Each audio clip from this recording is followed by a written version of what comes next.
नमस्कार सभी श्रोताओं को। संत वाणी है। संत वाणी में संत कबीरदास जी का वर्णन करते हैं। आज हम बात करेंगे कुछ ऐसे लोगों पर जिससे उनका जीवन पूरा बदल गया, जो कुछ हमने देखा समाज में। जैसे एक अपने समय में जाति भेद ये सब धर्म कुरीतियाँ देखी, उसके लिए उन्होंने एक दुआ लिखा, जाति हमारी आत्मा प्राण हमारा नाम, अलख हमारा इष्ट गगन हमारा ग्राम।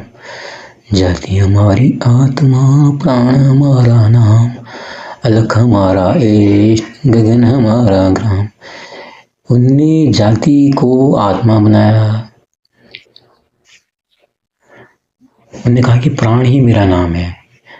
इस प्रकार अपने दोहों के माध्यम से उन्होंने जो समाज में आपसी सौहार्द और विश्वास बढ़ाने का काम किया। संत कबीरदास ने कोई पंथ नहीं चलाया, कोई धर्म नहीं चलाया, कोई मार्ग नहीं बनाया। बस लोगों से इतना ही कहा कि अपने ज्ञान से अपने अंतर मन के अंदर झांकें और अपने अंदर स्थित जीवात्मा को पहचान कर सबके साथ बराबर व्यवहार करें, क्योंकि अंदर से सारे प्राणी सब एक हैं, किसी के अंदर भी कोई भेदभाव नहीं है, सारी जीवात्मा एक समान है। फिर सामाजिक सत्संग कर ये भेदभाव क्यों है। संत कबीरदास जी सत्संग के बड़े प्रेमी थे और संत समागम को अपना सौभाग्य समझते थे। तीर्थ के प्रति उनकी अनासक्ति का कारण मात्र संत की संगति करना ही था।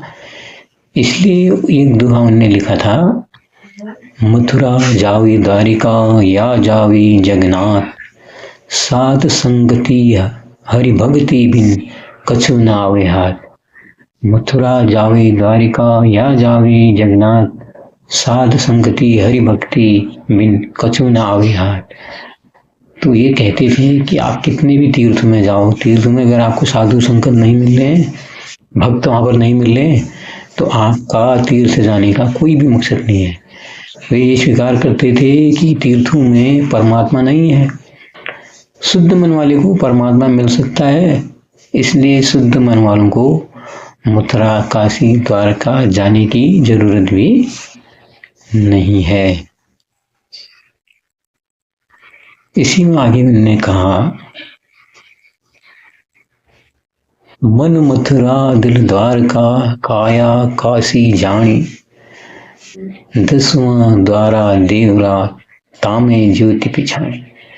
मन मथुरा दिल द्वारका काया काशी जानी, दसवां द्वारा देवरा तामे ज्योति पिछानी। इसमें कहा कि संत कबीरदास जी पर्यटन के पीछे तीर्थ स्थान का दर्शन न करने का लोभ न होकर संतों का, साधुओं का संसर्ग ज्यादा पसंद करते थे। उनका उद्देश्य ही था कि तीर्थ में जाने का मतलब होना चाहिए वहाँ साधु मिले, वहाँ ज्ञानी जन मिले, वहाँ संत लोग मिले। इसलिए वे विविध तीर्थ स्थान एवं अन्य स्थान पर गए थे। साधुओं के आवास ही उनके लिए सच्चे तीर्थ स्थान थे। इसलिए भी उन्होंने कहा था, हज हमारो गोमती तीर जहाँ बसे पीताम्बर पी।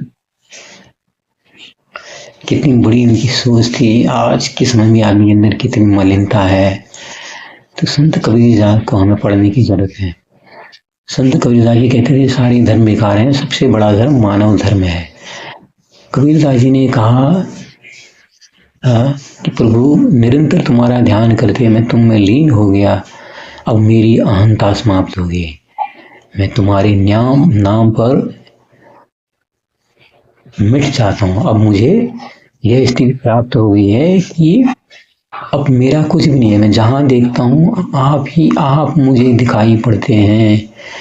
इसके लिए दोहा उनका प्रसिद्ध है, तू करता तू भया मुझ में रही न हूँ, वारी तेरे नाव परी जित देखूं तित तू। तू करता तू भया मुझ में रही न हूँ, वारी तेरी नाव परी जित देखूं तित तू। कबीरदास जी मनुष्य को इसमें भी देखना चाहते थे कि मानव आत्मा जब ब्रह्म से अपना तादात्म्य कर लेगी तो मनुष्य सच्चे अर्थों में मानव धर्म हो जाएगा। विज्ञान अपने ज्ञान का विस्तार ग्रहमंडल से भी परे से लोगों तक कर सकता है, लेकिन दर्शन उसको ऐसी जगह तक ले जा सकता है जहाँ विज्ञान भी नहीं पहुँच सकता। इसलिए जब वो कहते थे कि अगर आत्मा, मनुष्य की आत्मा का ब्रह्म के साथ एकाकार हो जाएगा तो फिर वो न किसी को छोटा देखेगा, न किसी को बड़ा देखेगा, न अपने धर्म को ऊंचा कहेगा, न दूसरे के धर्म को हीन कहेगा। तो ऐसे ही थे संत कबीर जार जी। कैसी लगी चर्चा आज की, जरूर बताइए। सुनने के लिए बहुत बहुत धन्यवाद। लाइक कीजिए, शेयर कीजिए, सब्सक्राइब कीजिए। नमस्कार।